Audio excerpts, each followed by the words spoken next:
দেৰগাঁৱত চৰকাৰী পেঞ্চনাৰ সন্থাৰ ভৱনত দুষ্ট চক্ৰৰ তাণ্ডৱ দুষ্ট চক্ৰই উভালি লৈ গল নিৰ্মাণৰত ভৱনৰ পকী খুঁটা লগতে লৈ গৈছে বহু ইটাকে ধৰি গৃহ নিৰ্মাণৰ কিছু সামগ্ৰী নিৰ্মাণ কাৰ্য চলিছিল পেঞ্চনাৰ সন্থাৰ দেৰগাঁও শাখাৰ কাৰ্যালয় ভৱন ঘটনা সন্দৰ্ভত এজাহাৰ দিয়া হৈছে ইতিমধ্যে এজাহাৰৰ ভিত্তিত তদন্ত আৰম্ভ কৰিছে আৰক্ষীয়ে পেঞ্চনাৰ ভৱনটো নিৰ্মাণ কৰি থকা হৈছিল কিন্তু সেই সময়তে দুষ্কৃতিকাৰী তাণ্ডৱ আৰম্ভ হৈছে নিৰ্মাণৰত অৱস্থাতে সেই ঠাইৰ পৰা নিৰ্মাণ কাৰ্যত ব্যৱহাৰ কৰি থকা বহু সামগ্ৰী লৈ উধাও হৈছে দুষ্কৃতিকাৰী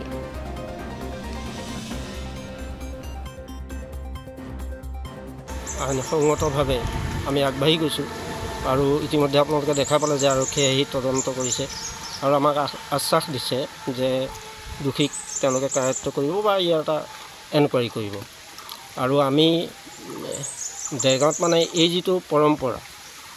যিটো ভাঙি দিছে আমাক এইটো ঠিক এটা বেয়া পৰম্পৰা বুলি ভাবোঁ আৰু এইটো বন্ধ হ'ব লাগে আৰু সেইকাৰণে মই সংবাদ মাধ্যমৰ সহায় সহযোগ বিচাৰিছোঁ যাতে আমি সোনকালে আমাৰ সমস্যাটো সমাধান হৈ আমি হেৰি কৰিব পাৰোঁ আমাৰ ঘৰটো যাতে আমি বনাব পাৰোঁ সেইটো আৰু ইতিমধ্যে আপোনালোকে গম পাইছে যে 28 তাৰিখ এনেকৈ 28 মে'ত এটা হিয়াৰিং দিছে চাৰ্কুল অফিচাৰে আৰু তাত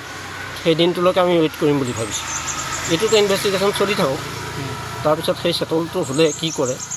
তাৰপিছত আমি আগবাঢ়িম আজি আৰক্ষী আহিছে আহিছে